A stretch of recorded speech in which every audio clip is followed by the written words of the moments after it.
Hello and welcome to another edition of BCR Webcasting. Today, I'm very happy to be joined by George Demetriades. George is Director of Centralized Procurement, Management and Outsourcing Services at Alpha Bank. Welcome, George. George is going to be speaking at ARFIC's Receivables Finance International 25th anniversary event on the 21st and 22nd of May in London. And the particular panel that George will be joining is about rethinking procurement and the new truth behind buying. George, thank you very much for joining Hi, us today. thank you And for inviting me. this is a very important subject, I think, and one which I think our audience will be very keen to listen to. So there are a lot of changes going on, I think, in the world of procurement at the moment for corporates and regulatory changes, environmental impacts like Mhm. the tariff wars and the reversing of globalization. All those kind of things are impacting the whole procurement process, I guess. Um, I, to what extent is that happening, and to what extent is that impacting on procurement planning and strategy? well, well, first of all, thank you for inviting me over, and I will be more than happy to attend the event in London, and I'm really looking forward to it, and I'm really looking forward to meeting colleagues from other industries to exchange opinions and views and ideas as to how the change has become a norm. You know, uh, Regarding your question, in practice, it all depends on the size of the organization and the key design of the supply chain. So, um, obviously, if one considers even the recent developments with the US tariffs, etc., would think that this could be, could have a big impact on procurement cycles. At the end of the day, it depends on how procurement strategy has developed the supply chain and to what extent this supply chain depends on local producers or international producers, so local vendors or international vendors. Now, obviously, there are international vendors that no large organization can do without, the likes of Microsoft and Oracle. We are yet to see how the recent developments in the geopolitical scene will affect or have affected the services that are being offered by this type of organizations.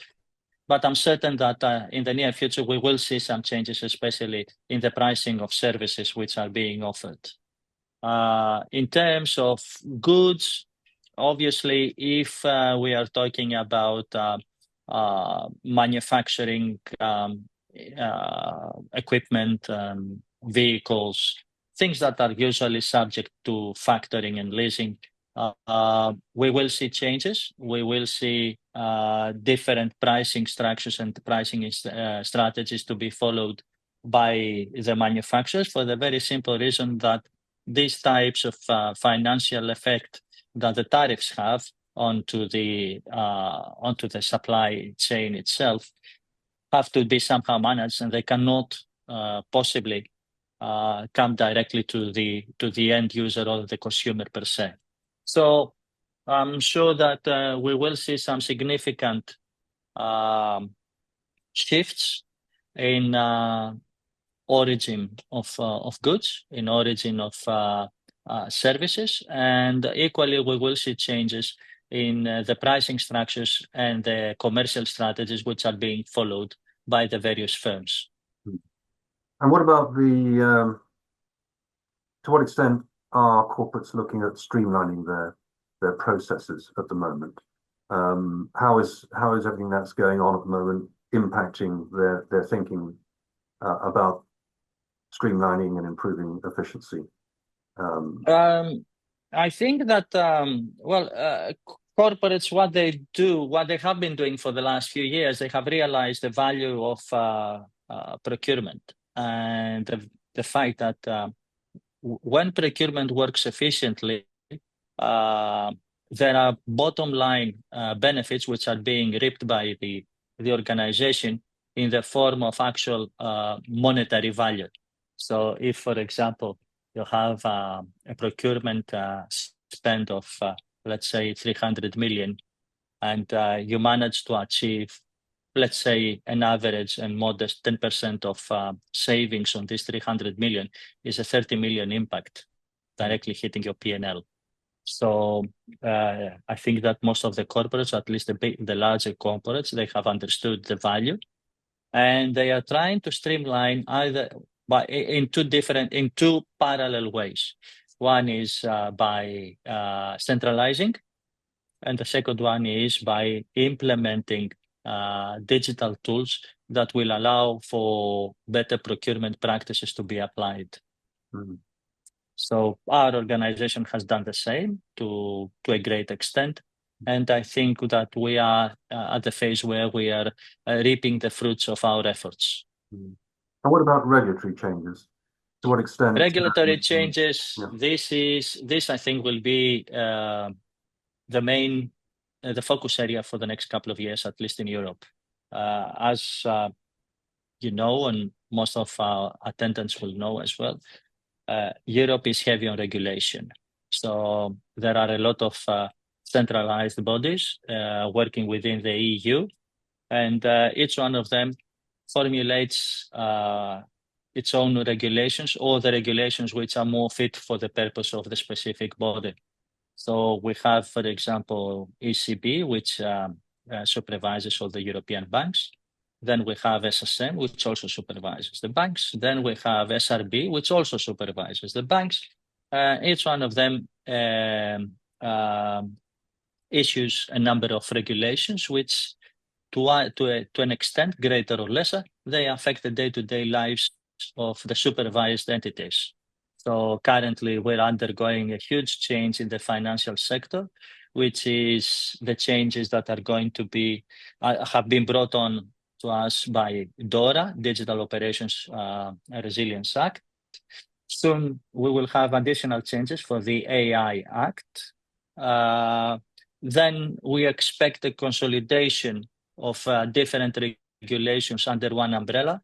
So I am sure that for the next 2 to 3 years, at least for the financial institutions, there will be a lot of work to be done on the regulatory framework. Okay. Equally, there is regulatory frameworks that affect other industries. So, for example, the NIS2 initiative and the regulation, which affects the non-financial entities, which also has a significant impact on day-to-day operations of businesses and industries, which would otherwise, be kind of easier to get along with against regulation. I think at the conference itself, we'll be looking at this area and probably be asking what are the priorities in terms of regulation. So I think that will be quite an interesting discussion. I'm not suggesting we should go through that now, but but we can give a hint. And to that extent, I think that the priority for the next couple of years will be DORA, which is a very tense and resource-hungry requirement. It's a regulation which has a lot of requirements that span across the operations, the digital operations. And in our view, and the people that we have worked with, different consulting firms, etc., we see this as the pre-entry of a full operations kind of regulation rather than digital operations on its own. How important is it, do you think, that banks, supply chain finance operations, how important is it for them to keep completely up to date with what's happening in the world of procurement in terms of regulatory changes and environmental impacts? And are banks doing more of that now than they used to? Because they recognize they are doing more. They are doing more, and procurement has taken a very specific role as a first line of defense unit in terms of risk management. So, in this context, procurement has become important for banks, not only for the financial aspect of savings through negotiations, etc., but also for ensuring that parts which relate to reputational risk, operational risk, non-financial risk, etc., are being managed properly. For example, contracts are very important. Contracts have to contain terms and conditions which are regulations compliant. Outsourcing is another big chapter which we'll also need to explore, and we can have very interesting discussions about it during the conference.